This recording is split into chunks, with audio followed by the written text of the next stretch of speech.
औज़ुबिल्लाहिमिनश्शैतानिर्रजीम बिस्मिल्लाहिर्रहमानिर्रहीम। Lecture number 14, first year, chapter number 5, rotational dynamics से rotational motion. कोई भी बॉडी अगर एक फिक्स पॉइंट के इर्द गिर्द मोशन करे तो उस मोशन को हम रोटेशनल मोशन कहते हैं।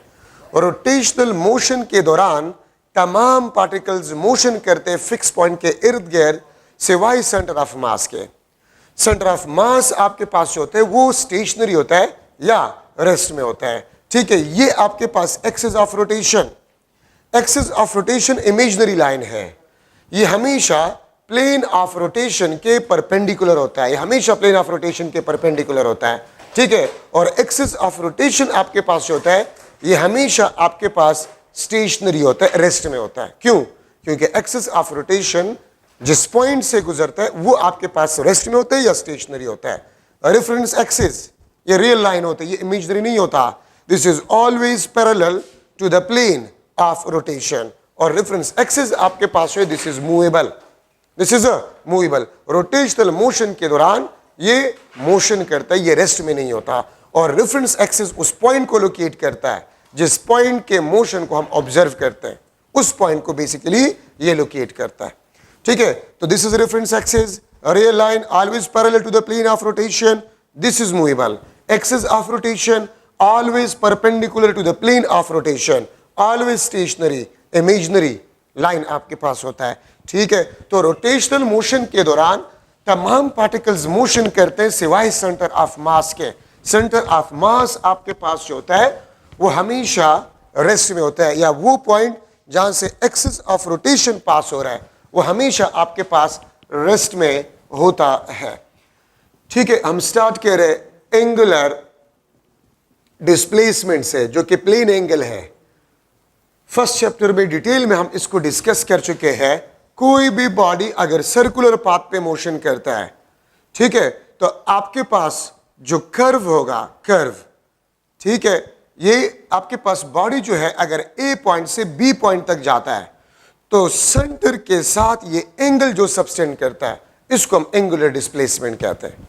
और याद रखें थीटा आपके पास जो है this is the angular displacement, जो कि जिसको हमने प्लेन एंगल बी कहा था। और हमने फर्स्ट चैप्टर में लिखा था theta is equal to S divide by R, the ratio of arc length to the radius of a circular path, standard unit radian. ठीक है, जो कि हम फर्स्ट चैप्टर में डिटेल में पढ़ चुके हैं। ठीक है, इसको मैं इस तरह भी लिख सकता हूं, S is equal to R theta. तो याद रखें ये इक्वेशन लीनियर डिस्प्लेसमेंट और एंगुलर डिस्प्लेसमेंट को रिलेट करता है। ये इक्वेशन लीनियर डिस्प्लेसमेंट और एंगुलर डिस्प्लेसमेंट को रिलेट करता है। तो इसका मतलब ये है कि किसी भी लीनियर पैरामीटर को हम एंगुलर पैरामीटर के साथ रिलेट कर सकते हैं। ठीक है, S is the linear displacement, theta is the angular displacement. S is directly proportional to R if theta is kept constant.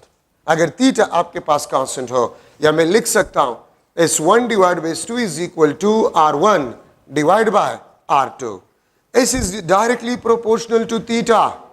ठीक है, if R is kept constant, या S1 divided by S2 is equal to theta 1 divided by theta 2. ठीक है, इसका मतलब आपके पास क्या बनता है? देखिए, अगर मेरे पास दो व्हील्स हैं डिफरेंट रेडियस वाले, ठीक है, आपके पास दो व्हील्स हैं, ठीक है, और दोनों व्हील्स को हम सेम रिवोल्यूशन दे देते हैं। Revolution is also the unit of angular displacement. एक छोटा व्हील है, एक बड़ा व्हील है, दोनों को जमीन पे मैं एक रिवोल्यूशन दे देता हूं, तो लीनियर डिस्प्लेसमेंट कौन सा व्हील ज्यादा ट्रेवल करेगा? जिसका आर ज्यादा होगा, जो बड़ा व्हील होगा वो ज्यादा लीनियर डिस्प्लेसमेंट ट्रेवल करेगा, और जिसका रेडियस कम होगा वो कम लीनियर डिस्प्लेसमेंट ट्रेवल करेगा। तो S is directly proportional to R। ठीक है, दो व्हील्स हैं डिफरेंट रेडियाई वाले, ठीक है, अगर हम सेम रिवोल्यूशन दे तो linear displacement travel by a wheel having large radius will be more. ठीक है, अच्छा, S is directly proportional to theta if R is kept constant. इसको समझना आसान है। अगर दो सेम रेडियस वाले व्हील्स हैं, ठीक है, और हम एक को 1 रिवोल्यूशन देते हैं और दूसरे को 2 रिवोल्यूशन देते हैं, तो लीनियर डिस्टेंस कौन सा ज्यादा ट्रेवल करेगा? जिसको आप ज्यादा रिवोल्यूशन देंगे वो ज्यादा लीनियर डिस्टेंस ट्रेवल करेगा। ठीक है, और यहां से मैं लिख सकता हूं theta is inversely proportional to r if the arc length is kept constant. और अगर मैं इसका रेशियो बना लूं, θ1 divide by θ2 is equal to r2 divide by r1. ठीक है, तो ये आपके पास एंगुलर डिस्प्लेसमेंट जो है, this is inversely proportional to r. ये r के इनवर्सली प्रोपोर्शनल है if the arc length is kept constant. अगर आपके पास आर्क लेंथ कांस्टेंट हो. अब इसका क्वेश्चन मैं किस तरह बना सकता हूं? ठीक है, अगर आपके पास दो व्हील्स है, एक छोटा है और एक बड़ा है, एक छोटा व्हील है और एक बड़ा व्हील है, दोनों को आप रिवॉल्व कर ले जमीन पे. ठीक है, तो याद रखे अगर दोनों ने सेम लीनियर डिस्टेंस ट्रेवल किया है तो जिसका रेडियस कम होगा, मतलब छोटा व्हील, उसने ज्यादा नंबर ऑफ रिवोल्यूशन किए होंगे. ठीक है, आप ट्रैक्टर के व्हील्स को देखें, ट्रैक्टर के पीछे वाले व्हील्स बड़े होते हैं और आगे वाले स्मॉल होते हैं. अगर मैं कह दूं कि ट्रैक्टर ने 10 किलोमीटर डिस्टेंस ट्रेवल किया है तो लीनियर डिस्टेंस 10 किलोमीटर दोनों व्हील्स ट्रेवल करेंगे कि नहीं? बड़ा व्हील कम ट्रेवल करेगा और छोटा व्हील ज्यादा. क्या ख्याल है? तो याद रखें आपके पास ट्रैक्टर की जो दो व्हील्स है, छोटे और बड़ा, अगर ट्रैक्टर ने 10 किलोमीटर डिस्टेंस ट्रेवल किया है तो छोटे व्हील ने भी 10 किलोमीटर डिस्टेंस ट्रेवल किया होगा और बड़े व्हील ने भी 10 किलोमीटर डिस्टेंस ट्रेवल किया होगा. लेकिन नंबर ऑफ रिवोल्यूशन थीटा किसका ज्यादा होगा? छोटे व्हील ज्यादा रिवोल्यूशन करेगा. सेम लीनियर डिस्टेंस दोनों व्हील्स ने ट्रेवल किए होंगे, लेकिन छोटा व्हील जो होगा उसने ज्यादा रिवोल्यूशन किए होंगे. अगर आप ट्रैक्टर के व्हील्स को देखें तो बड़ा व्हील स्लोली रोटेट होता है और छोटा व्हील जो है वो तेजी से रोटेट होता है. ठीक है, लेकिन लीनियर डिस्प्लेसमेंट या डिस्टेंस दोनों सेम ट्रेवल करेंगे. ठीक है, अच्छा, थीटा अगर आपके पास स्मॉल है, इफ थीटा इज स्मॉल, अगर थीटा आपके पास क्या हो? स्मॉल हो, तो थीटा आपके पास होगा इट विल बी वेक्टर. ये आपके पास वेक्टर होगा. ठीक है, और इफ थीटा इज लार्ज तो फिर थीटा आपके पास जो होगा वो आपके पास स्केलर होगा. वो आपके पास स्केलर होगा. क्यों?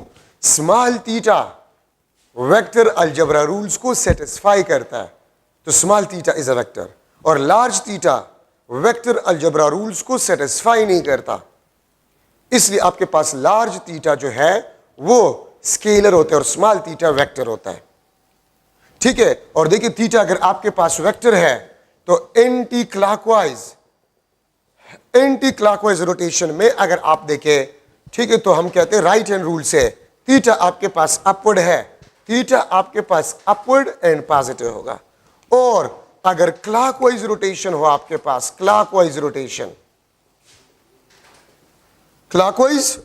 अगर आपके पास हो तो थीटा आपके पास डाउनवर्ड और नेगेटिव होगा. राइट हैंड रूल के मुताबिक से आप देख सकते हैं थीटा आपके पास जो है इट इज अ डाउनवर्ड और यहां पर थीटा आपके पास जो है this is a upward. So small theta is considered to be positive, large theta is considered to be negative.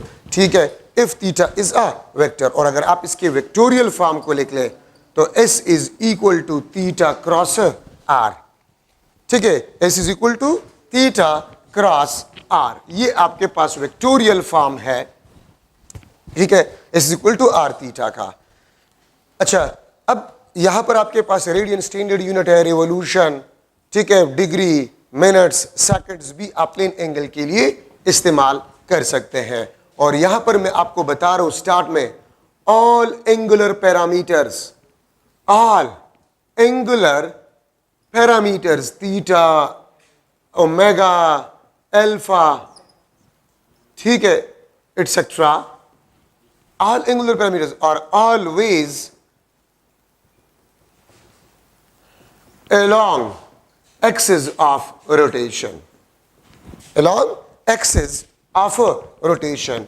जितनी भी एंगुलर पैरामीटर्स आपके पास होते हैं they are always along the axis of rotation. या तो अपवर्ड होंगे या आपके पास डाउनवर्ड होंगे. ठीक है, एंगुलर वेलोसिटी आपके पास जो है limit delta T tends to 0 delta theta divide by delta T.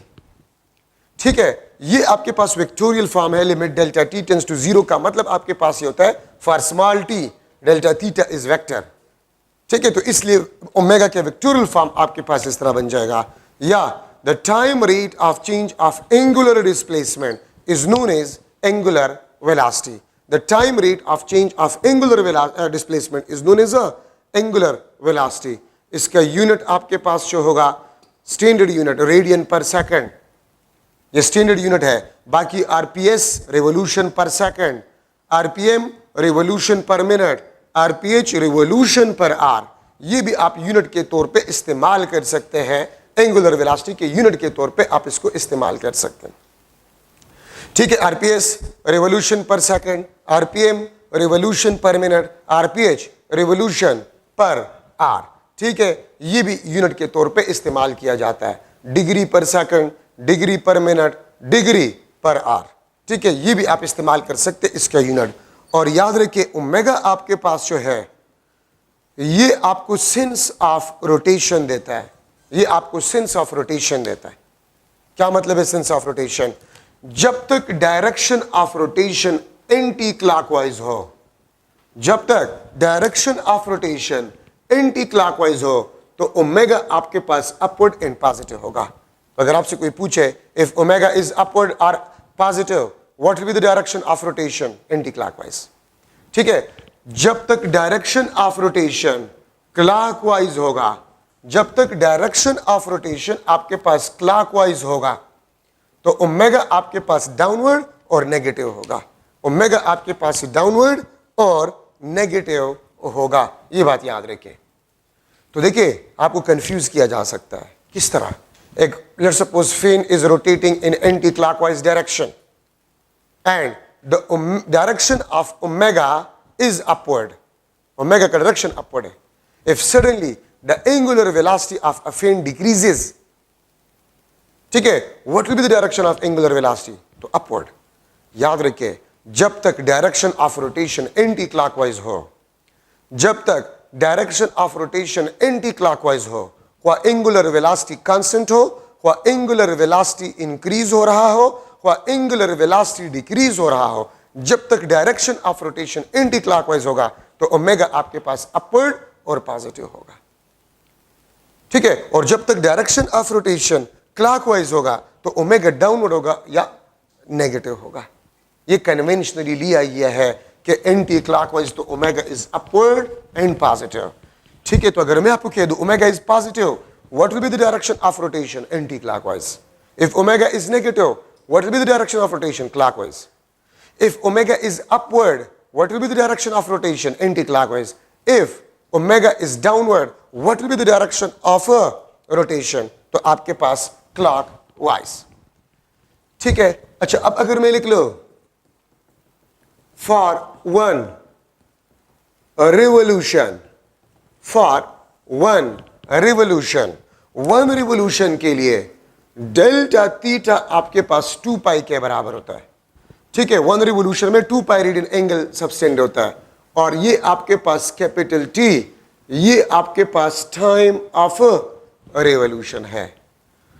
तो अगर मैं ओमेगा को लिख लो तो omega is equal to 2 pi divide by T, या ये आपके पास 2 पाई एफ होगा. और इसी इक्वेशन के बेस पे हम इसको एंगुलर फ्रीक्वेंसी बी कहते हैं.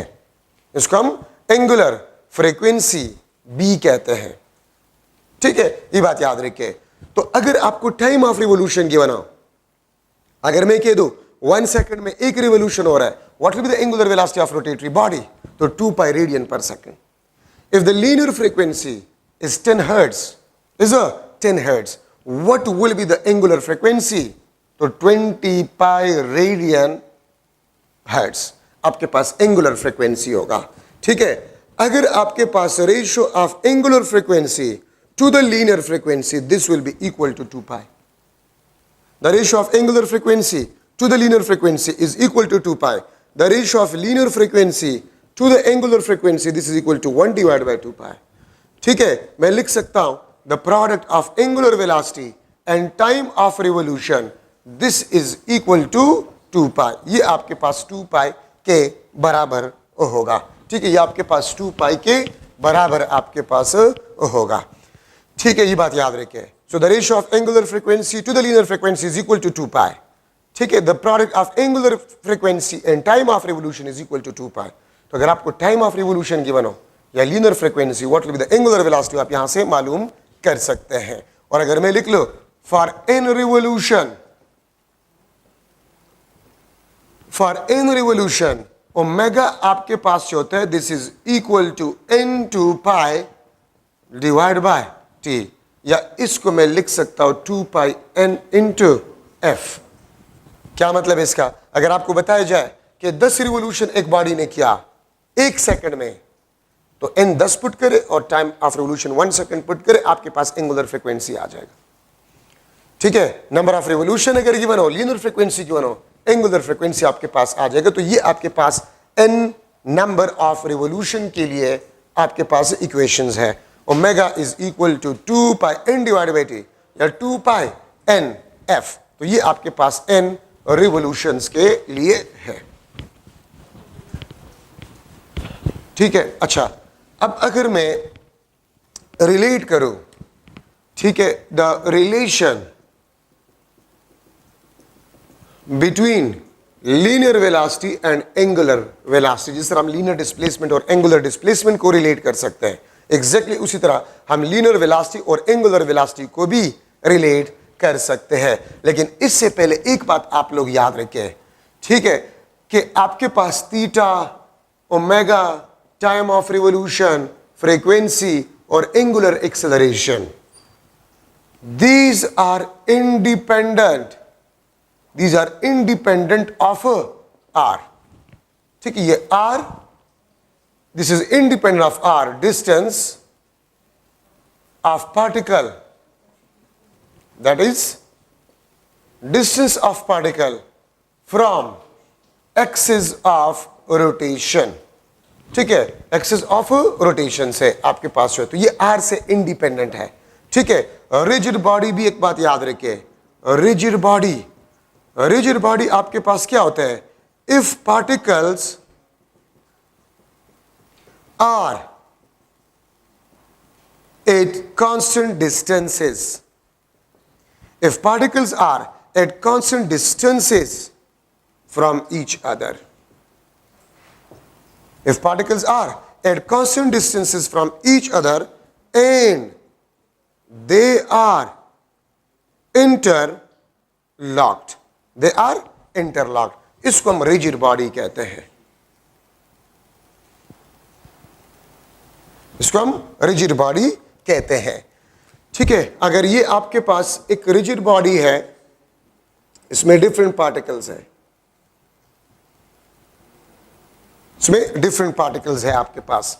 ठीक है, अगर मैं लिख लूं कि इसके दरमियान डिस्टेंस d1, इसके दरमियान डिस्टेंस d2, ये d3, d1 is equal to d2 is equal to d3, means the distances are constant between the particles and they are interlocked.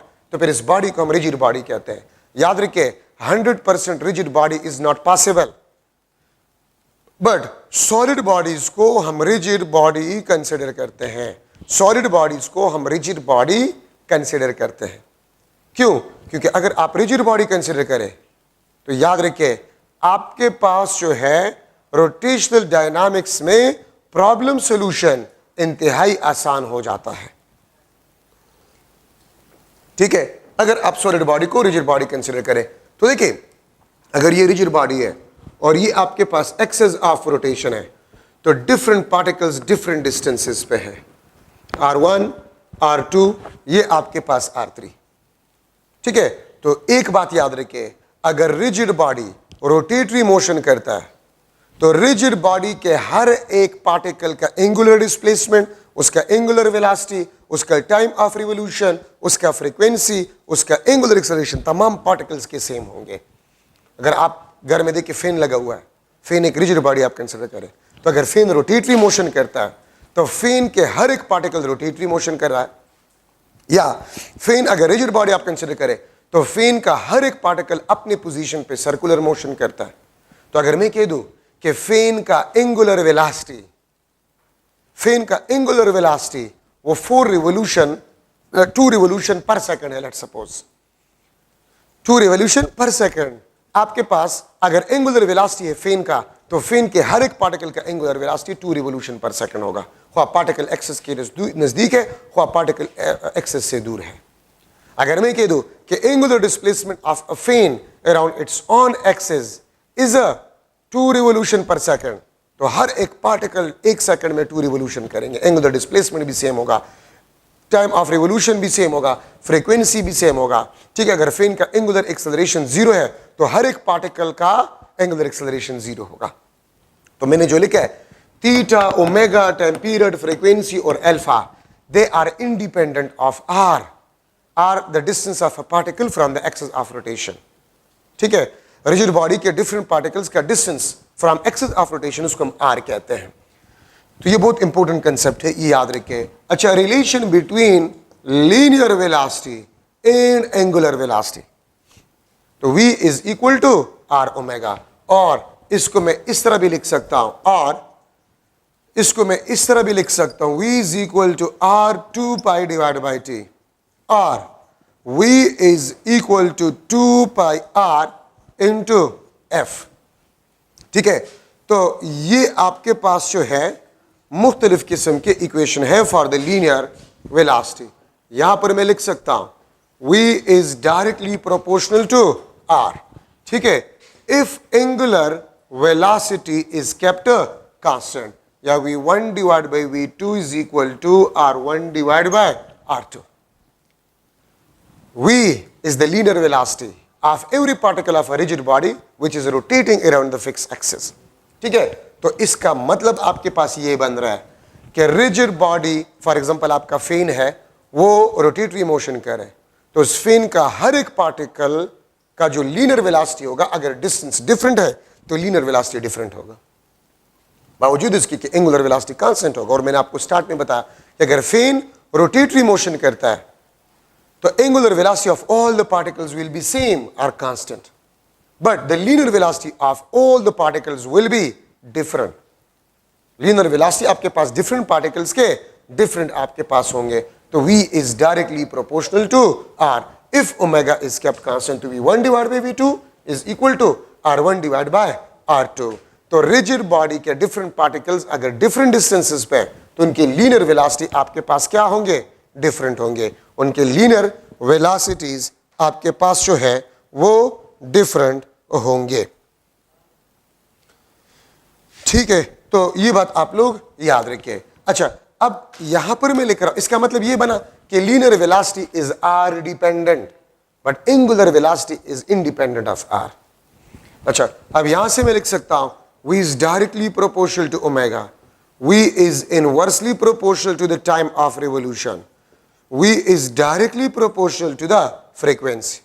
ठीक है, तो इसको मैं लिख सकता हूं, अगर आपके पास r जो है वो कांस्टेंट है, v1 divide by v2 is equal to omega 1 divide by omega 2, v1 divide by v2 is equal to t2 divide by t1, v1 divide by v2 is equal to f1 divide by f2। ठीक है, ये बात आप लोग याद रखें। तो अगर angular velocity if r is kept constant, मतलब फेन है, एंगुलर वेलोसिटी ज्यादा है तो लीनियर वेलोसिटी भी ज्यादा होगी, एंगुलर वेलोसिटी कम है तो लीनियर वेलोसिटीज भी कम होंगी। ठीक है, अगर मैं लिख लूं कि आपने स्ट्रिंग के साथ एक मास अटैच किया हुआ है और उसको आप रोटेट कर रहे हैं, उसको आप रोटेट करें, तो अगर आप स्लो स्पीड से रोटेट करें लीनियर वेलोसिटी स्मॉल होगा, अगर आप तेज स्पीड से रोटेट कर रहे हैं लीनियर वेलोसिटी आपके पास है वो ज्यादा होगा। ठीक है, अगर मैं इसका वेक्टर फॉर्म लिख लूं, v is equal to omega cross r, v is equal to omega cross r, तो ये आपके पास जो है relation between linear velocity and angular velocity. अगर मैं आपसे पूछूं the ratio of linear velocity and linear frequency, the ratio of linear velocity to the linear frequency is equal to 2 pi r, which is equal to the circumference of a circle, circumference of a circle। ठीक है, तो ये बात आप लोग याद रखिए, ये आपके पास लीनियर वेलोसिटी के इक्वेशन है और ये आपके पास इसका वेक्टर फॉर्म है, v is equal to omega cross r। अगर मैं आपसे पूछूं कि अगर मैं लिख लूं MCQ, rigid body, two two particles of a rigid body, two particles of rigid body has R1 divided by 2 is equal to 1 ratio 3. R1 ratio R2 is equal to 1 ratio 3. Rotating around fixed point. ठीक है, rotating around fixed point. ठीक है, then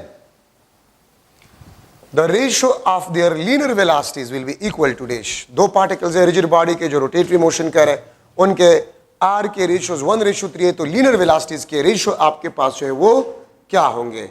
1 ratio 3, 1 ratio 9, C option आपके पास 3 ratio 1 और D option आपके पास 1 ratio 1. ठीक है, तो आप देख सकते हैं अगर R की रेशियो 1 रेशियो 3 है तो लीनियर वेलोसिटीज के रेशियो आपके पास क्या होंगे? वो भी आपके पास 1 रेशियो 3 होगा. ये आपके पास फर्स्ट क्वेश्चन, ये फर्स्ट क्वेश्चन. सेकंड क्वेश्चन, उन दो पार्टिकल्स के एंगुलर वेलोसिटीज के रेशियो क्या होंगे? उन दोनों पार्टिकल्स के टाइम ऑफ रिवॉल्यूशन के रेशियोज आपके पास क्या होंगे? ठीक है, उन दोनों के आपके पास फ्रीक्वेंसीज के रेशियो आपके पास क्या होंगे? ठीक है, ये मैंने आपसे मुख्तलिफ क्वेश्चंस कर लिए. तो ये आपके पास 1 रेशो 1, 1 रेशो 1, 1 रेशो 1, जो कि मैंने स्टार्ट में आपको बता दिया कि रिजिड बॉडी के तमाम पार्टिकल्स के angular velocities, time of revolution, frequency, ठीक है, वो आपके पास सेम होंगे for a single rigid body. ठीक है, अच्छा अब यहां पर मैं स्टार्ट कर रहा हूं एंगुलर एक्सेलरेशन.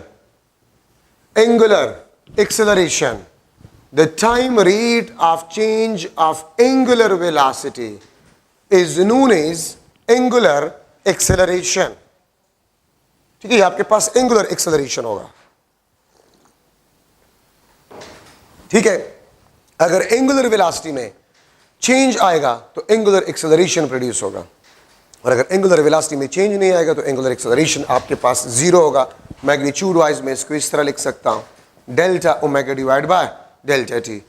ओमेगा अगर आपके पास कांस्टेंट है तो delta omega will be zero, alpha will be equal to zero. ठीक है, और अगर ओमेगा आपके पास कांस्टेंट ना हो, वेरिएबल हो, तो फिर एंगुलर एक्सेलरेशन आपके पास प्रोड्यूस होगा. अब यहां पर मैं लिख रहा हूं number first, if delta omega is equal to positive, तो अल्फा आपके पास क्या होगा? पॉजिटिव होगा. if delta omega is equal to positive, alpha will be equal to positive. और अगर अल्फा आपके पास पॉजिटिव है तो ये मुझे दो इंफॉर्मेशन दे रहा है. Angular speed is increasing. ठीक है, एंगुलर वेलोसिटी आपके पास it will be increasing and alpha will be parallel to omega. अगर मैं कह दूं alpha is positive, alpha is positive, तो अल्फा पॉजिटिव आपको दो बातें बता रहे हैं कि angular velocity is increasing and alpha is parallel to omega. ठीक है, और अगर आपसे ये भी पूछूं कि डायरेक्शन ऑफ रोटेशन क्या होगा, तो direction of rotation may be clockwise और anti-clockwise. Direction of rotation may be clockwise or anti-clockwise. अगर अल्फा पॉजिटिव है तो अल्फा के पॉजिटिव से मैं डायरेक्शन ऑफ रोटेशन के बारे में कुछ भी नहीं बता सकता. ठीक है, तो direction may be clockwise, may be anti clockwise. हाँ, अगर अल्फा पॉजिटिव हो तो मैं इतना बता सकता हूं कि angular speed is increasing, mean speed up हो रहा है बॉडी, और alpha is parallel to omega. ठीक है, मैं दूसरा पॉइंट यहां पर लिख रहा हूं, if delta omega is negative, alpha आपके पास क्या होगा? नेगेटिव होगा. और अगर अल्फा आपके पास नेगेटिव होगा, इसका मतलब यह होगा कि angular velocity is decreasing. Angular velocity आपके पास डिक्रीज होगा. ठीक है, मीन स्लो डाउन, बॉडी आपके पास स्लो डाउन होगा. यहां पर आपके पास स्पीड अप होगा, यहां पर आपके पास स्पीड अप, और अल्फा आपके पास होगा is anti parallel to omega. Alpha आपके पास है, this is anti parallel to omega. ठीक है, तो मैं फिर रिपीट कर रहा हूं, ओमेगा के पॉजिटिव से आप बता सकते हैं direction of rotation anti clockwise, omega के नेगेटिव से आप बता सकते हैं direction of rotation is clockwise. लेकिन अल्फा अगर पॉजिटिव है या नेगेटिव है, ठीक है, तो उससे आप ये नहीं बता सकते कि डायरेक्शन ऑफ रोटेशन आपके पास क्या होगा। ठीक है, ये बात आप लोग याद रखें। अच्छा, तो अब मैं अगर डायग्राम से थोड़ा सा आपको शो करूं, ये आपके पास एंटी क्लॉकवाइज रोटेशन है, ये एंटी क्लॉकवाइज रोटेशन है आपके पास। तो ओमेगा तो आपके पास अपवर्ड होगा और पॉजिटिव होगा, और थीटा आपको पता है this is parallel to omega, ये आपके पास थीटा पॉजिटिव। अगर मैं इसके साथ लिख लो speed up, angular speed is increasing, angular speed is increasing, तो इसका मतलब आपके पास ये होगा कि alpha is also parallel to omega. अगर एंगुलर स्पीड इंक्रीज हो रहा है सो ये आपके पास जो होगा अपवर्ड होगा। अगर मैं लू क्लॉकवाइज रोटेशन, ये आपके पास क्लॉकवाइज रोटेशन है, तो क्लॉकवाइज में तो मुझे पता चल गया ओमेगा आपके पास डाउनवर्ड और नेगेटिव, थीटा आपके पास जो है ये डाउनवर्ड और नेगेटिव, थीटा आपके पास डाउनवर्ड और नेगेटिव होगा। ठीक है, और आपके पास अगर मैं क्लॉकवाइज के साथ ये लिख लो स्लो डाउन, स्लो डाउन नहीं, मैं स्पीड अप लिख लेता हूं, क्योंकि मैंने ये स्पीड अप लिखे, मैं ये भी स्पीड अप लिख लेता हूं, स्पीड अप। ठीक है, तो अगर आपके पास स्पीड इंक्रीज हो रहा है तो एक बात आप लोग याद रखें, अल्फा आपके पास होगा it will be parallel to omega, alpha will be positive. ये भी स्पीड अप, ये भी स्पीड अप, इसमें अल्फा अपवर्ड है, इसमें अल्फा डाउनवर्ड है, कि अगर आप देखें दोनों में अल्फा पॉजिटिव अल्फा पॉजिटिव। तो अगर स्पीड अप हो रहा है बॉडी, अगर बॉडी स्पीड अप हो रहा है तो alpha will be parallel to omega, alpha will be parallel to omega. ठीक है, देखिए एक जगह पर एंटी क्लॉकवाइज है, दूसरी जगह पर क्लॉकवाइज रोटेशन है। अगर मैं इस तरह बना लूं, ये आपके पास anticlockwise rotation, anticlockwise rotation, और अगर मैं लिख लो स्लो डाउन, अगर मैं लिख लूं स्लो डाउन, ये आपके पास अगर एंटी क्लॉकवाइज रोटेशन है तो एंटी क्लॉकवाइज में तो ओमेगा आपके पास अपवर्ड और पॉजिटिव होगा। ठीक है, थीटा आपके पास ये अपवर्ड एंड पॉजिटिव होगा। ठीक है, और अगर ये स्लो डाउन हो रहा है तो ये आपके पास अल्फा का डायरेक्शन है which is negative, anti parallel to omega, क्योंकि स्लो डाउन हो रहा है, अल्फा नेगेटिव है तो एंटी पैरेलल टू ओमेगा। अगर आपके पास क्लॉकवाइज रोटेशन है, क्लॉकवाइज रोटेशन स्लो डाउन, तो क्लॉकवाइज में हमें पता है ओमेगा आपके पास डाउनवर्ड नेगेटिव, थीटा आपके पास जो है इट इज डाउनवर्ड नेगेटिव, और अगर ये आपके पास स्लो डाउन हो रहा है तो आपके पास alpha will be anti parallel to omega. ठीक है, तो ये डायग्राम, 4 डायग्राम्स आपको ये बता रहा है कि अगर अल्फा पॉजिटिव यहां पर अपवर्ड, अल्फा पॉजिटिव यहां पर डाउनवर्ड, यहां पर एंटी क्लॉकवाइज, यहां पर clockwise, alpha negative anti clockwise, यहां पर अल्फा नेगेटिव क्लॉकवाइज। तो अल्फा के पॉजिटिव से मैं डायरेक्शन ऑफ रोटेशन के बारे में नहीं बता सकता, अल्फा के पॉजिटिव या नेगेटिव से मैं डायरेक्शन ऑफ रोटेशन के बारे में नहीं बता सकता। हाँ, अल्फा के पॉजिटिव और नेगेटिव से मैं सिर्फ ये बता सकता हूं कि स्पीड इंक्रीज हो रहा है कि डिक्रीज हो रहा है, अल्फा ओमेगा के पैरेलल होगा या एंटी पैरेलल होगा। ठीक है, तो मैं आपसे पूछ सकता हूं, एक एमसीक्यू में आपसे पूछ सकता हूं, if omega is equal to positive and alpha is negative, then which statement will be correct? या जरूरत नहीं है इसका, then A option, direction of rotation anti-clockwise rotation, speed up. B option, clockwise rotation, speed up.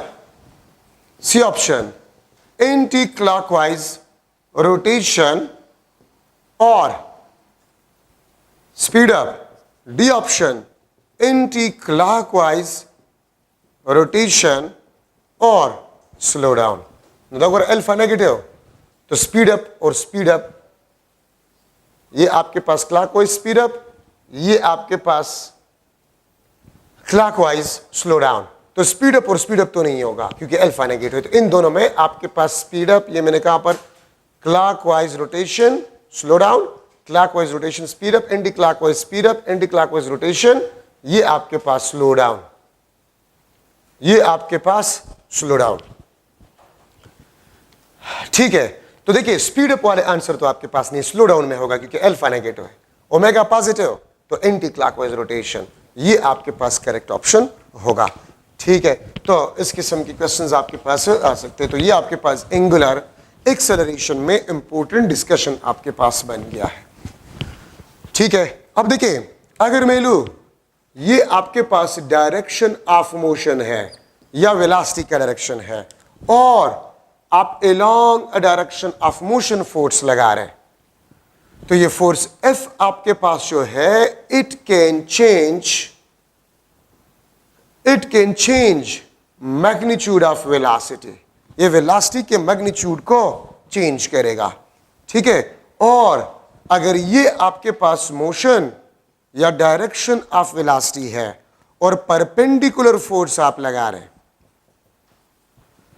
Perpendicular force, तो it can change direction, it can change direction but not magnitude. ठीक है, ये सिर्फ डायरेक्शन को चेंज करेगा, magnitude को change नहीं करेगा। ठीक है, और इसी फोर्स को हम क्या कहते हैं, इसी फोर्स को हम सेंट्रीपिटल फोर्स कहते हैं। ठीक है, आप ये देख सकते हैं इस तरह आपके पास डायरेक्शन ऑफ मोशन चेंज होगा। ठीक है, अगर आप मोशन, ये मोशन का डायरेक्शन है, ये आपके पास वेलोसिटी का डायरेक्शन है, ये आपके पास थीटा, ये आपके पास फोर्स। ठीक है, थीटा आपके पास ना तो जीरो है और थीटा ना आपके पास 90 डिग्री है। ठीक है, तो फिर ये फोर्स आपके पास होगा, it can change both magnitude in direction, ये मैग्नीट्यूड और डायरेक्शन दोनों को चेंज करेगा। ठीक है, अगर फोर्स अदर देन 0 और 90 डिग्री पे लग जाए तो वो मैग्नीट्यूड ऑफ वेलोसिटी और डायरेक्शन ऑफ वेलोसिटी दोनों can change both magnitude and direction of velocity. It can change direction but not magnitude of velocity. ठीक, और वहां पर आपके पास वेलोसिटी को, डायरेक्शन ऑफ वेलोसिटी को चेंज करता है। ठीक है, ये बात याद रखें। तो अगर आप along the direction of motion force लगा रहे, वो मैग्नीट्यूड ऑफ वेलोसिटी को चेंज करेगा। अगर परपेंडिकुलर आप फोर्स लगा लें, वो सिर्फ डायरेक्शन को चेंज करेगा। और अगर आप अदर देन 0 डिग्री एंगल और अदर देन 90 डिग्री एंगल पे आप फोर्स लगा लें, तो वो मैग्नीट्यूड और डायरेक्शन दोनों को चेंज करेगा। ठीक है, तो हम आगे सेंट्रीपिटल फोर्स में पढ़ेंगे कि वो सिर्फ डायरेक्शन को चेंज करता है, not magnitude of a velocity. यहां पर मैं स्टार्ट कर रहा हूं सेंट्रीपिटल या रेडियल एक्सेलरेशन। सेंट्रीपिटल और रेडियल एक्सेलरेशन, इसका आपके पास कास जो है वो डायरेक्शन चेंज ऑफ वेलोसिटी है, डायरेक्शन चेंज ऑफ वेलोसिटी है। ठीक है, काइनेमेटिक्स में। और अगर मैं लिख लूं डायनामिक्स में तो फिर कास सेंट्रीपिटल फोर्स होगा डायनामिक्स में। ठीक है, centripetal is always directed towards centre. ठीक है, ये आपके पास डायरेक्शन ऑफ रोटेटरी या रोटेशनल मोशन है। ठीक है, ये आपके पास सेंट्रीपिटल एक्सेलरेशन है and it is always directed toward the centre, ये हमेशा टुवर्ड द सेंटर होती है, इसलिए हम इसको सेंट्रीपिटल एक्सेलरेशन कहते हैं। ठीक है, अब आपके पास सेंट्रीपिटल या रेडियल एक्सेलरेशन, इसका आपके पास फार्मूला है, this is equal to v omega, is equal to v omega. v is the linear velocity, omega is the angular velocity. इसका वेक्टर फॉर्म में इस तरह बना सकता हूं। ठीक है, तो ये अगर लीनियर वेलोसिटी गिवन हो और एंगुलर वेलोसिटी गिवन हो और आपसे पूछ लिया जाए what will be the centripetal acceleration, तो आप इस फार्मूले से सेंट्रीपिटल एक्सेलरेशन को मालूम कर सकते हैं। ठीक है, तो लीनियर वेलोसिटी और अगर एंगुलर वेलोसिटी गिवन हो तो आप इससे मालूम कर सकते हैं सेंट्रीपिटल एक्सेलरेशन को। अच्छा, अब देखिए थोड़ा सा मैं इससे मुख्तलिफ और इक्वेशंस निकाल रहा हूं। अगर मैं यहां पर ओमेगा के बजाय पुट कर लूं v और ओमेगा के बजाय 2 पाई डिवाइड बाई टी, ठीक है, सॉरी ये AC है, AC is equal to v और ओमेगा के बजाय 2 पाई डिवाइड बाई टी, तो ये आपके पास सेंट्रीपिटल एक्सेलरेशन का एक और फार्मूला आपके पास बन गया है। AC ये आपके पास 2 पाई v into f, t is f. This is also the equation of a centripetal acceleration. Second आपके पास जो है, अगर मैं v को r ओमेगा पुट कर लो, अगर v को मैं r ओमेगा पुट कर लो, AC आपके पास equal to r omega square, AC is equal to r omega square. मैंने v को r ओमेगा पुट कर लिया है, ठीक है, तो मैं इसको इस तरह भी लिख सकता हूं AC is equal to r 4 pi square divide by t square. ठीक है, इसको मैं इस तरह लिख सकता हूं AC is equal to 4 pi square r into f square. ये आपके पास सेंट्रीपिटल एक्सेलरेशन के और फार्मूले आ गए। v is equal to r omega, तो r ओमेगा स्क्वायर, ठीक है, omega square 4 pi square divide by t square, और टी स्क्वायर को मैं एफ स्क्वायर से रिप्लेस कर सकता हूं। थर्ड आपके पास जो है, अगर मैं ओमेगा को v बाय आर पुट कर लूं, ओमेगा को v बाय आर, तो AC आपके पास v square divide by r बन जाए। AC is equal to v square divide by r, ठीक है, तो ये आपके पास सेंट्रीपिटल एक्सेलरेशन के मुख्तलिफ फार्मूले हैं। ठीक है, ये 1 2 3 4 5 6 7, ये 7 आपके पास फार्मूले सेंट्रीपिटल एक्सेलरेशन के हैं। ठीक है, मैं अगर इसका वेक्टर फॉर्म ड्रा करूं, AC is equal to minus v square divide by r into r unit vector. ये माइनस साइन क्या शो करता है? Opposite to the radius. Radius is a vector, radius हमेशा आउटवर्ड होते हैं और सेंट्रीपिटल एक्सेलरेशन टुवर्ड सेंटर होते हैं, तो अपोजिट।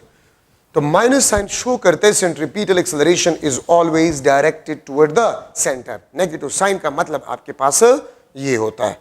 ठीक है, अगर मैं इस इक्वेशन का वेक्टर फॉर्म लिख लो, तो AC minus r omega square, या ये माइनस ओमेगा स्क्वायर आर आपके पास बन जाता है।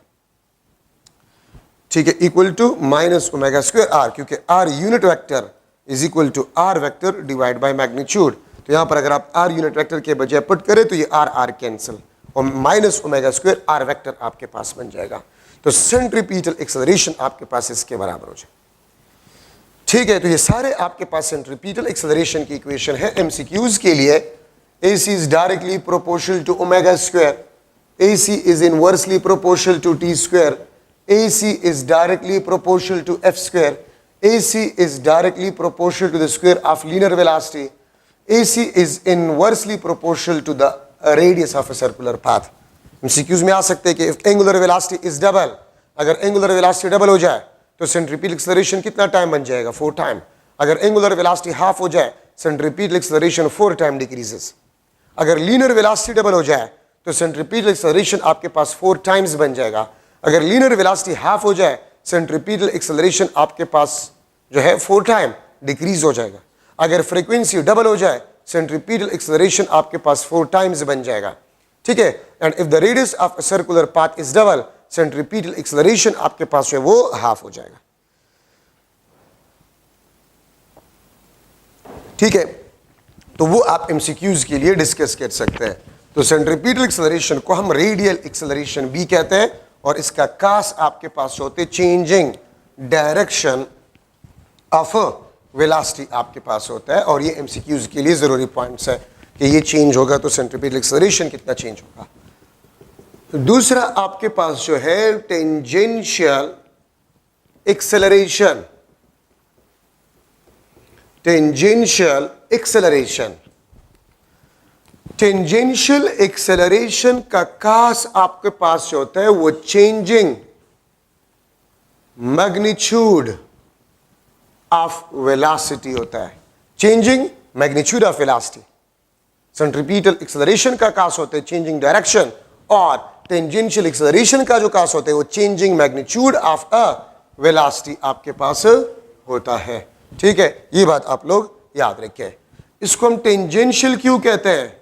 This is always tangential to the circular form. ठीक है, इसका वेक्टर फॉर्म आपके पास जो है, वेक्टर फॉर्म आपके पास alpha cross r, this is the vectorial form of a tangential acceleration, alpha cross r. ठीक है, तो देखिए सर्कुलर मोशन में यहां पर चले मैं लिख लेता हूं, अगर यूनिफॉर्म सर्कुलर मोशन हो, यूनिफॉर्म सर्कुलर मोशन हो तो आपके पास ओमेगा कांस्टेंट होता है। ठीक है, मैग्नीट्यूड ऑफ अ वेलोसिटी आपके पास कांस्टेंट होता है, तो अल्फा आपके पास क्या होगा? ठीक है, अल्फा आपके पास 0 होगा, टेंजेंशियल एक्सेलरेशन आपके पास 0 होगा, सेंट्रीपिटल एक्सेलरेशन आपके पास नॉन जीरो होगा। ठीक है, यूनिफॉर्म सर्कुलर मोशन अगर हो, नॉन यूनिफॉर्म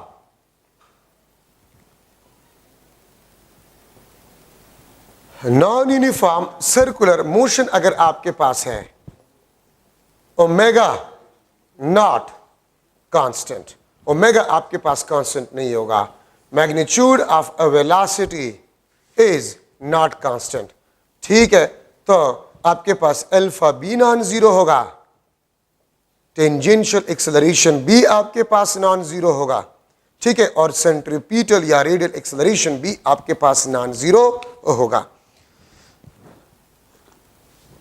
तो याद रखें, सर्कुलर मोशन के दौरान आपके पास 2 लीनियर एक्सेलरेशन प्रोड्यूस होते हैं और 1 एंगुलर एक्सेलरेशन प्रोड्यूस होता है। तो मैं अगर लिख लो, एक बना लो एक diagram, this is the circular path, ये आपके पास टेंजेंशियल एक्सेलरेशन है and this is a centripetal acceleration, ये आपके पास सेंट्रीपिटल एक्सेलरेशन है, ये आपके पास टेंजेंशियल एक्सेलरेशन है। ठीक है, सेंट्रीपिटल एक्सेलरेशन को मैं इस तरह लिख सकता हूं, दिस इज एसी। तो ये आपके पास जो होगा, this is the net linear acceleration, ये आपके पास नेट लीनियर एक्सेलरेशन होगा। एक बात याद रखिए, सेंट्रीपिटल और टेंजेंशियल एक्सेलरेशन वो हमेशा आपके पास परपेंडिकुलर होते हैं। टेंजेंशियल और सेंट्रीपिटल एक्सेलरेशन ये हमेशा आपके पास जो है वो परपेंडिकुलर होते हैं। तो आपके पास net linear acceleration AC square plus AT square under the root, ये आपके पास नेट लीनियर एक्सेलरेशन होगा। V omega whole square plus R alpha whole square under the root. ठीक है, V omega whole square plus R alpha whole square under the root, ये आपके पास net linear acceleration आपके पास बन जाता है। ठीक है, तो centripetal acceleration and tangential acceleration is always perpendicular at some instantaneous point. मैं आपसे क्वेश्चन इस तरह पूछ सकता हूं, during uniform circular motion, during uniform circular motion in anti-clockwise direction, if velocity is directed west, if linear velocity is directed west, then centripetal acceleration,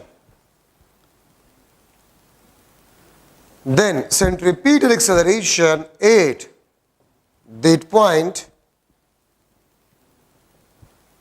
will be, then centripetal acceleration at that point will be directed dash, directed dash। ठीक है, ये आपके पास जो है east west north D option south. तो देखिए अगर एंटी क्लॉकवाइज डायरेक्शन है, ये आपके पास एंटी क्लॉकवाइज डायरेक्शन है, तो वेलोसिटी का डायरेक्शन क्या है? वेस्ट। अब ये देखिए वेलोसिटी इस पॉइंट पे आपके पास डायरेक्टेड वेस्ट है। अगर इस पॉइंट पे आपके पास वेलोसिटी डायरेक्टेड वेस्ट है, तो इसी पॉइंट पे आपके पास सेंट्रीपिटल एक्सेलरेशन जो है वो directed south, directed south, east west north south. ठीक है, तो सेंट्रीपिटल एक्सेलरेशन डायरेक्टेड साउथ है इस पॉइंट पे। ठीक है, तो ये आपके पास सेंट्रीपिटल एक्सेलरेशन, और इसमें आपके पास जरूरी से पॉइंट्स बन गए। ठीक है, अच्छा अब सेंट्रीपिटल फोर्स है,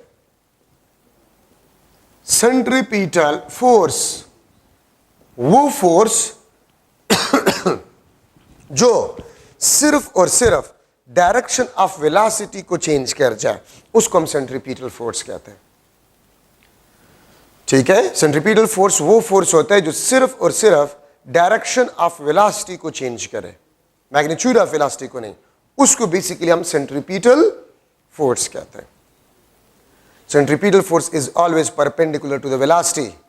And remember, the work done by centripetal force will be always zero. Work done by centripetal force will be always zero. ठीक है, ये बात आप लोग याद रखें। तो जितनी भी इक्वेशन हम पढ़ चुके हैं सेंट्रीपिटल एक्सेलरेशन के, V ओमेगा, वो सारे फार्मूले आप सेंट्रीपिटल फोर्स के लिए भी लिख सकते हैं। ठीक है, ये बात आप लोग याद रखें। अच्छा, अब सेंट्रीपिटल एक्सेलरेशन में आपके पास जो है जितने फार्मूले हम लिख चुके, v omega v square divide by r, ठीक है, m r omega r omega square वगैरह, ठीक है, उसको आप यहां पर पुट करें, आपके पास सेंट्रीपिटल फोर्स के इक्वेशन आ जाएंगे। Work done by centripetal force is always zero, centripetal force is always directed toward the centre. ठीक है, और सेंट्रीपिटल फोर्स का जो रिएक्शन फोर्स होता है उसको हम सेंट्रीफ्यूगल फोर्स कहते हैं, उसको हम सेंट्रीफ्यूगल फोर्स कहते हैं। Centrifugal force is always directed outward और centripetal force is always directed toward the centre.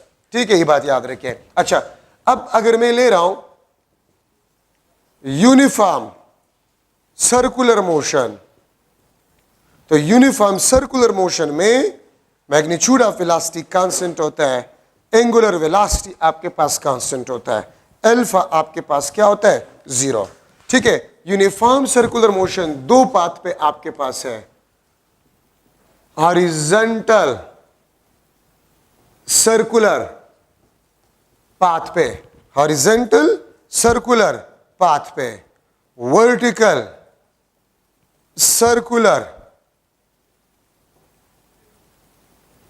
Path पे। एक आपके पास हॉरिजॉन्टल सर्कुलर पाथ पे और दूसरा आपके पास वर्टिकल सर्कुलर पाथ पे है। ठीक है, हॉरिजॉन्टल सर्कुलर पाथ, ये आपके पास हॉरिजॉन्टल सर्कुलर पाथ है। अगर आप एक बॉडी को इस रोटेट करें इस तरह, तो ये हॉरिजॉन्टल सर्कुलर पाथ कहलाता है। तो हॉरिजॉन्टल सर्कुलर पाथ में अगर आप देखें, इस बॉडी का जो वेट होता है डाउनवर्ड और टेंशन इन स्ट्रिंग, ठीक है, वो आपके पास टुवर्ड द सेंटर, जो कि सेंट्रीपिटल फोर्स होता है। ठीक है, तो एक बात याद रखें, theta is equal to 90 degree between tension and weight of a body always. Horizontal circular path पे अगर एक बॉडी मोशन करे तो वेट और टेंशन इन स्ट्रिंग के दरमियान हमेशा 90 डिग्री एंगल होगा। किसी भी पॉइंट पे आप किसी बॉडी को इस रोटेट करें हॉरिजॉन्टल सर्कुलर पाथ पे, तो वेट और टेंशन इन स्ट्रिंग वो हमेशा आपके पास परपेंडिकुलर होते हैं। ठीक है, तो इसीलिए टेंशन और सेंट्रीपिटल फोर्स बराबर होते हैं, mv square divide by l, which is equal to constant. Centripetal force आपके पास जो होता है वो कांस्टेंट होता है फॉर यूनिफॉर्म सर्कुलर मोशन। तो tension in string is equal to a centripetal force which is equal to mv square divided by L, where L is the length of a string and length of a string radius of a circular path को represent करता है। ठीक है, ये याद रखिए। तो tension और FC हमेशा बराबर होंगे, वो कांस्टेंट होंगे। क्यों? बिकॉज टेंशन और वेट आपके पास होते हैं वो हमेशा परपेंडिकुलर होते हैं। ठीक है, अच्छा अगर वर्टिकल सर्कुलर पाथ हो, इस पाथ पे आप कोई बॉडी को रोटेट कर रहे हैं, इस पाथ पे लाइक दिस स्ट्रिंग है और आप इस तरह इसको रोटेट कर रहे हैं, the motion is on a vertical circular path, इस तरह रोटेट कर रहे हैं हॉरिजॉन्टल सर्कुलर पाथ। ठीक है, तो याद रखें ये पॉइंट आपके पास जो है, this is the highest point, ये आपके पास हाईएस्ट पॉइंट कहलाता है। ठीक है, ये आपके पास हाईएस्ट पॉइंट कहलाता है। ठीक है, और हाईएस्ट पॉइंट पे अगर आप लोग देखें वेट और हाईएस्ट पॉइंट पे tension, they are parallel. Theta आपके पास 0 होता है, हाईएस्ट पॉइंट पे आपके पास थीटा जो है this is equal to 0 between tension and weight of a body. तो सेंट्रीपिटल फोर्स आपके पास जो होगा, centripetal force this will be equal to weight plus tension at highest point, और टेंशन एट हाईएस्ट पॉइंट आपके पास जो होगा this will be equal to F C minus W, F C minus W. अगर आप सेंट्रीपिटल फोर्स से weight को subtract करें, आपके पास हाईएस्ट पॉइंट पे टेंशन आ जाएगा। और याद रखिए ये आपके पास मिनिमम टेंशन है, हाईएस्ट पॉइंट पे टेंशन मिनिमम होता है, सेंट्रीपिटल फोर्स से आप वेट को सब्ट्रैक्ट करें, ठीक है, तो आपके पास जो है टेंशन एट हाईएस्ट पॉइंट आ जाएगा which is the minimum tension. ये आपके पास बी पॉइंट है, इसको बेसिकली हम कहते हैं this is a bottom point. और बॉटम पॉइंट पे अगर आप देख ले वेट डाउनवर्ड, टेंशन आपके पास जो है वो अपवर्ड है, टेंशन एट बॉटम, और यही आपके पास सेंट्रीपिटल फोर्स भी इसी डायरेक्शन में है। तो बॉटम पे अगर आप देखें tension theta is equal to 180 degree between tension and weight, ये आप देख सकते हैं। ठीक है, और मैं लिख सकता हूं centripetal force t b minus डब्ल्यू होगा, या टी बी आपके पास एफ सी प्लस डब्ल्यू होगा। और याद रखें बॉटम पॉइंट पे जो टेंशन आपके पास होता है स्ट्रिंग में, maximum tension in a string, bottom पे tension in a string maximum होगा, हाईएस्ट पॉइंट पे टेंशन स्ट्रिंग में मिनिमम होगा। ठीक है, तो मैं वर्टिकल सर्कुलर पाथ पे ये लिख सकता हूं कि आपके पास टेंशन और सेंट्रीपिटल फोर्स हर जगह पर बराबर नहीं होते। ठीक है, सेंट्रीपिटल फोर्स आपके पास कांस्टेंट होता है, लेकिन टेंशन आपके पास जो होता है it is a not constant. क्यों? क्योंकि थीटा वो चेंज होते हैं between weight and tension. Theta आपके पास जो है वो टेंशन और वेट के दरमियान वेरी होते हैं फ्रॉम 0 टू 180 डिग्री। ठीक है, तो इसलिए टेंशन कांस्टेंट आपके पास नहीं होता। ठीक है, और ये इक्वेशन आप याद रखें, अगर आपको ये बताया जाए कि वर्टिकल सर्कुलर पाथ पे एक बॉडी रोटेटरी मोशन कर रहा है, the centripetal force is 60 newton where the weight of a body is 10 newton, then what will be the tension in a string at highest point? तो 60 माइनस 10 50 newton आपके पास highest point पे tension होगा, जो कि मिनिमम होगा। ठीक है, और अगर weight of a body 10 newton है और सेंट्रीपिटल फोर्स 60 न्यूटन है, वर्टिकल सर्कुलर पाथ पे मोशन हो रहा है, तो बॉटम पॉइंट पे जो टेंशन होगा स्ट्रिंग में वो 60 प्लस 10 70 न्यूटन आपके पास होगा, which is the maximum tension. तो वर्टिकल सर्कुलर पाथ और हॉरिजॉन्टल सर्कुलर पाथ में आपके पास ये जरूरी पॉइंट्स है। अच्छा, अब आप लोग देखिए, आप इस किस्म के क्वेश्चंस भी कुछ बुक्स में मौजूद है कि आपने एक कंटेनर को या केन को आपने अटैच किया है, स्ट्रिंग के साथ आपने अटैच किया है, दिस इज द स्ट्रिंग। ठीक है, और इसको आप वर्टिकल सर्कुलर पाथ पे मूव करें और यहां पर कोई मास पड़ा हुआ है, मास। ठीक है, एक केन है, उसको आप वर्टिकल सर्कुलर पाथ पे मूव करें, जब हाईएस्ट पॉइंट पे होते हैं ये उल्टा होता है, लेकिन ये मास नहीं गिरता। तो ये कब नहीं गिरेगा, ये मास कब नहीं गिरेगा, ये बॉडी कब नहीं गिरेगा?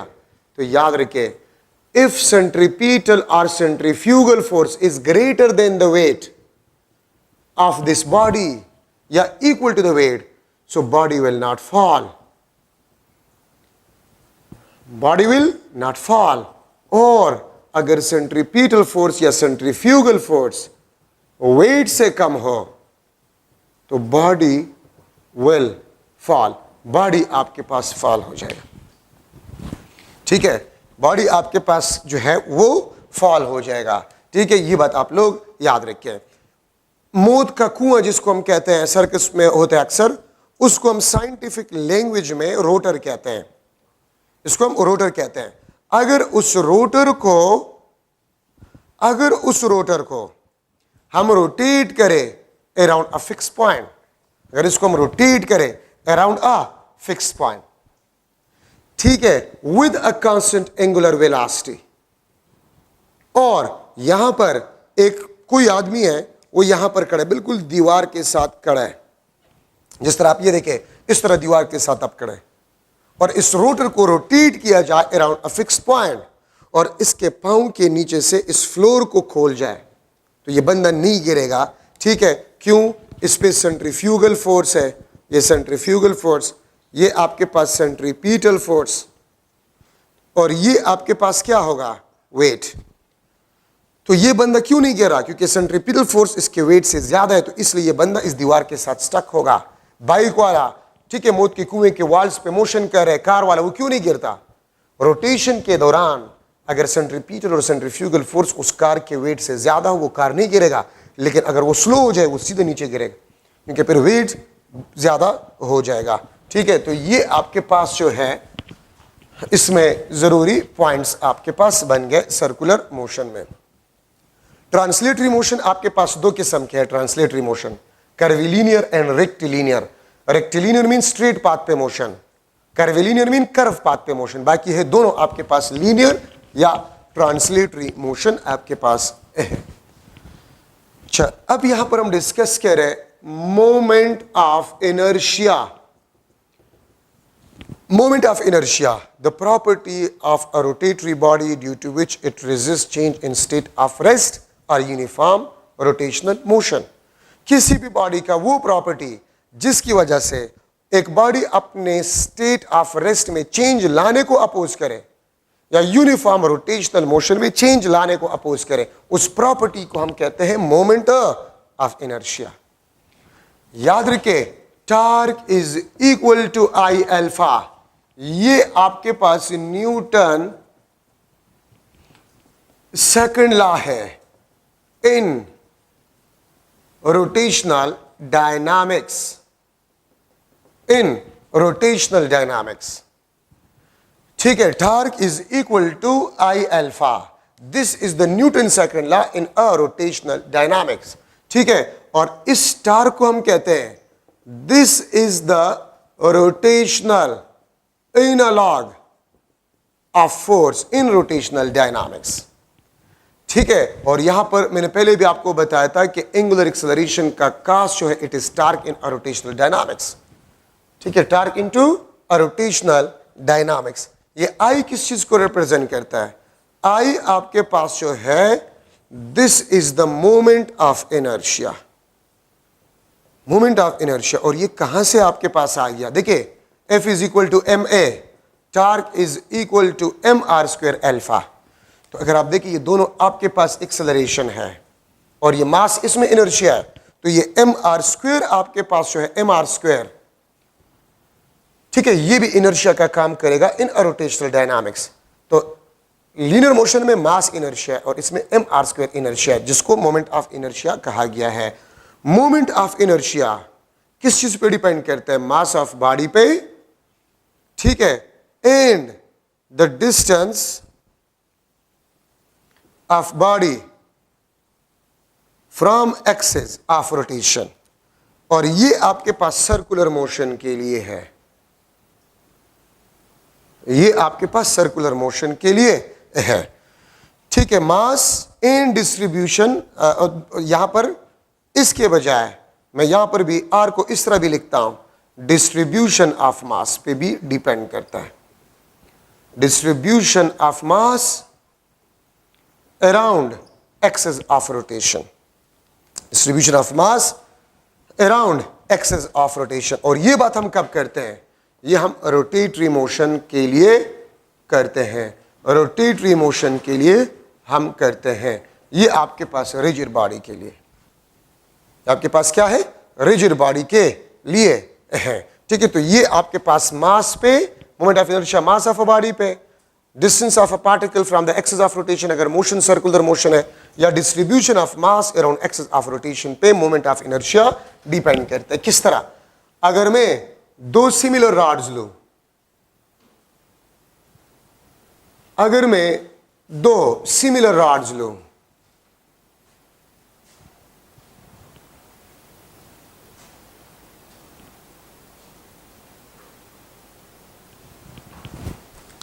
ठीक है, ये दोनों आपके पास सिमिलर रॉड्स है, ठीक है।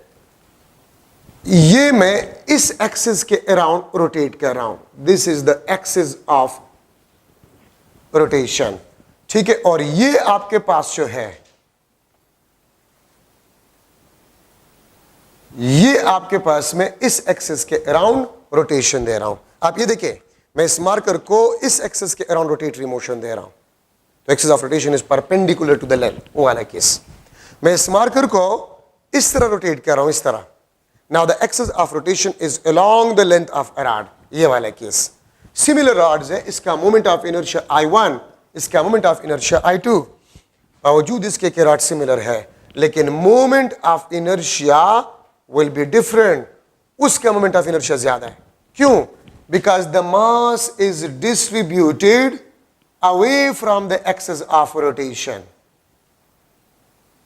ठीक है। ये आपके पास R, ये आपके पास R, the distribution of mass around the axis of rotation. इस केस में mass is distributed away from the axis of near to the axis of rotation. R, देखिए mass करीब करीब डिस्ट्रीब्यूटेड है एक्सिस के, उसमें दूर डिस्ट्रीब्यूटेड है, तो मास डिस्ट्रीब्यूट है अवे फ्रॉम द एक्सिस, इसमें नजदीक डिस्ट्रीब्यूटेड है।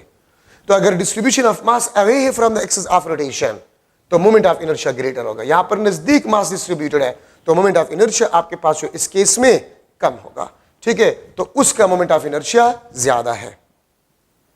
सिमिलर रॉड है लेकिन एक्सिस ऑफ रोटेशन डिफरेंट है, तो मोमेंट ऑफ इनर्शिया डिफरेंट। इसलिए प्रीवियस पेपर्स में अगर आप एमसीक्यू को देख ले कि मोमेंट ऑफ इनर्शिया किन चीजों पे डिपेंड करता है, तो मास पे, डिस्ट्रीब्यूशन ऑफ मास पे, distance of a body from axis, और एक चीज जो आपको यहां पर इस फार्मूले में नजर नहीं आ रहा, वो एक्सिस ऑफ रोटेशन है।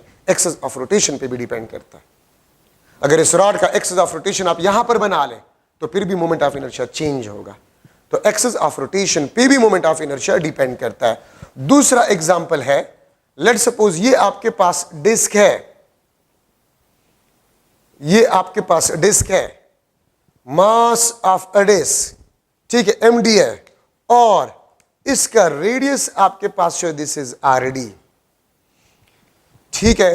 दूसरा आपके पास रिंग है, रिंग, ये आपके पास रिंग है, दिस इज रिंग, ठीक है। इसका मास आपके पास मास ऑफ अ रिंग, और इसका रेडियस आपके पास rr।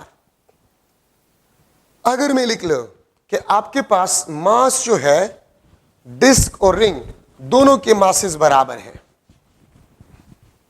ठीक है। अगर मैं कह दूं mass of a disc is equal to mass of a ring, radius of a disc is equal to radius of a ring, mass भी सेम है, रेडियस भी सेम है, तो क्या मोमेंट ऑफ इनर्शिया सेम होगा? इसका मोमेंट ऑफ इनर्शिया Id और इसका मोमेंट ऑफ इनर्शिया Ir। तो सेम मास सेम रेडियस, लेकिन डिस्क का जो मास है वो एक्सिस के नजदीक यूनिफॉर्मली डिस्ट्रीब्यूटेड है, और रिंग का जो मास है वो एक्सिस ऑफ रोटेशन से दूर डिस्ट्रीब्यूटेड है, ठीक है। तो आप देख सकते हैं डिस्क का जो मोमेंट ऑफ इनर्शिया है दैट इज हाफ mr², और रिंग का जो मोमेंट ऑफ इनर्शिया वो mr² है। और आप देख सकते हैं कि रिंग का मोमेंट ऑफ इनर्शिया वो डिस्क के डबल है। डबल क्यों? रिंग में mass distributed away from the axis, ये एक्सिस ऑफ रोटेशन है, तो ये खाली है, मास दूर दूर डिस्ट्रीब्यूटेड है from the axis of rotation. ठीक है, यहां पर आपके पास जो है ये एक्सेस ऑफ रोटेशन है, the mass is uniformly distributed about the axis of rotation. ठीक है, तो मोमेंट ऑफ इनर्शिया रिंग का ज्यादा है बावजूद इसके कि मास ऑलरेडी सेम है। तो देखिए आपने मोमेंट ऑफ इनर्शिया को याद करना होगा, मुख्तलिफ बॉडीज के, स्फेयर का, रिंग का, डिस्क का, रॉड का मोमेंट ऑफ इनर्शिया आप लोगों ने याद करने होंगे। ठीक है, उसका कोई तरीका मैं आपको नहीं सिखा सकता। ठीक है, तो ये आपने याद करने होंगे। लेकिन एक बात याद रखिए कि मोमेंट ऑफ इनर्शिया मास पे, डिस्ट्रीब्यूशन ऑफ मास पे, the distance of the particle from the axis of rotation और एक्सेस ऑफ रोटेशन पे डिपेंड करता है। ठीक है, ये बात याद रखिए।